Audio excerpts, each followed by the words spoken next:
पाकिस्तान अपनी मंजिल मुराद की तरफ कोई ठोस पेशकदमी नहीं कर सका।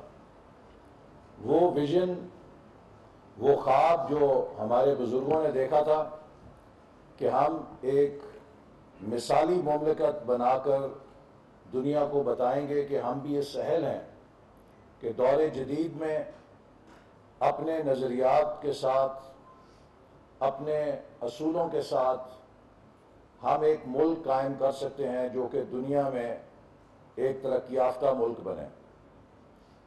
मेरी नस्ल के ऊपर,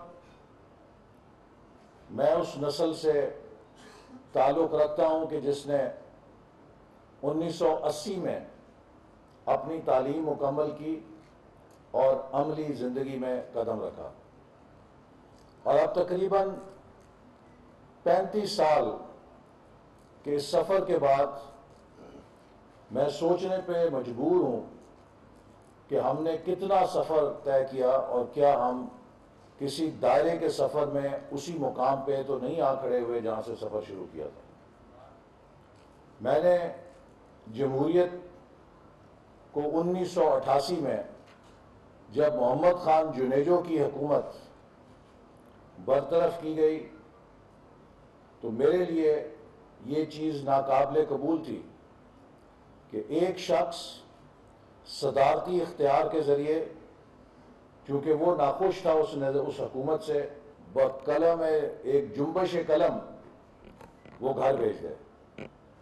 तो दैट वाज माय ट्रिगर कि हमें इस मुल्क को आइन और जमहूरियत के रास्ते पे लाना चाहिए, और इसके लिए 1988 में मैंने अमली सियासत में भी कदम रखा। हालांकि मेरे पास एक बेहतरीन प्रोफेशन में जाने के लिए अपनी जो तालीमी मेरी काबिलियत थी, दुनिया भर खुली हुई थी, लेकिन बदकिस्मती से जो 1988 का पाकिस्तान था, उसके बाद क्या आज पाकिस्तान आईनी हुक्मरानी के लिहाज से, पाकिस्तान अपने जमहूरी निज़ाम के हवाले से इन 30-32 सालों में मजबूत हुआ है, वही है, या कमज़ोर हुआ? मुझे अफसोस से कहना पड़ता है कि हम 1988 से आगे नहीं बढ़ सके, बल्कि शायद 2 कदम पीछे आए।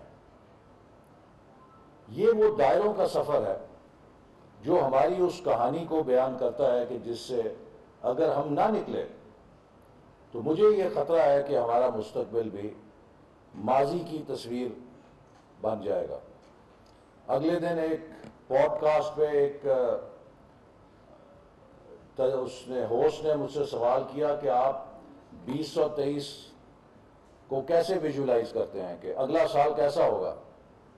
तो मैंने कहा मुझे अगले साल की इतनी फिक्र नहीं है, मुझे 2047 की ज़्यादा फिक्र है कि आज का वो नौजवान जो यूनिवर्सिटी में पढ़ रहा है या जो भी ग्रेजुएट कर रहा है, वो जब मेरी जगह पे पहुंचेगा 25 साल के बाद, जब हम पाकिस्तान की 100 साला तकरीबात मनाएंगे, तो वो अपने सफ़र के बारे में क्या कह पाएगा कि क्या मैंने एक कामयाब सफ़र के नतीजे में पाकिस्तान को उस मुकाम पे ला खड़ा किया जहाँ इसने पहुँचना था, या वो भी मेरी नस्ल की तरह शर्मसार होगा कि हमने 100 साल ज़ाय कर दिए और अफ़गानिस्तान भी हमसे आगे निकल गया और अफ्रीका के बहुत सारे मुल्क जो खाना जंगी का शिकार थे वो भी हमसे आगे निकल गए और हम वहीं खड़े हैं। 1980 में चीन की फीकस आमदनी $200 थी, पाकिस्तान की फीकस आमदनी $350 थी। इसी तरह 1960 में पाकिस्तान की एक्सपोर्ट्स, मैन्युफैक्चर्ड एक्सपोर्ट्स $200 मिलियन थी, जबकि साउथ कोरिया, मलेशिया और थाईलैंड की एक्सपोर्ट्स का टोटल तकरीबन $200 मिलियन था। आज हम $200 मिलियन से बमुश्किल $25 अरब पे पहुंचे हैं। साउथ कोरिया $100 मिलियन से पता नहीं $600 बिलियन या $500 बिलियन कहाँ पहुंच गया है। मलेशिया $300 बिलियन से क्रॉस कर गया है, और इसी तरह थाईलैंड भी $250-300 बिलियन क्रॉस कर चुका है। ये वो बुनियादी सवाल है, जब तक हम इसके बारे में क्लियर नहीं होंगे कि हम क्यों पीछे रह गए। वो बांग्लादेश जो हमारे वतन से निकला, मुझे याद है कि बचपन में जब भी मौसम बरसात, मानसून का मौसम आता था, ये भी आने वाला है, तो टीवी और रेडियो के ऊपर मातमी धुनें चलना शुरू हो जाती थी कि मशरकी पाकिस्तान के सैलाब ज़दा बहनों और भाइयों की मदद के लिए सदर के इमदादी फंड में अतियत दीजिए।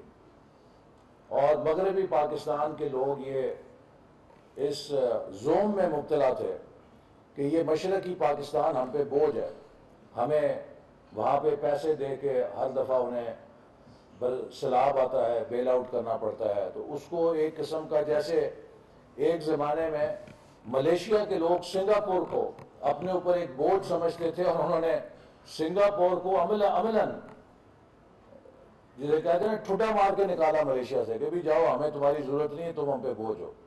और फिर सिंगापुर किधर चला गया। तो बांग्लादेश भी 25 साल बाद जब आज़ाद हुआ तो वो मगरबी पाकिस्तान के मुकाबले में एक पसमानदा मईशत थी। अब जब 50 साल पूरे हुए हैं तो बांग्लादेश की हुकूमत ने बहुत फख्र के साथ इश्तिहार जारी किया है कि हमने पाकिस्तान को हर सोशियो इकनॉमिक इंडिकेटर में पीछे छोड़ दिया। इंडिया हमसे बहुत पीछे था और 1900 तकरीबन ये 90 की दहाई तक पीछे था, लेकिन 2000 के बाद से इंडिया ने भी हमें पीछे छोड़ दिया और ओवरटेक कर लिया। तो क्या वजह है कि हर मुल्क हमें ओवरटेक कर लेता है और हम पीछे रह जाते हैं।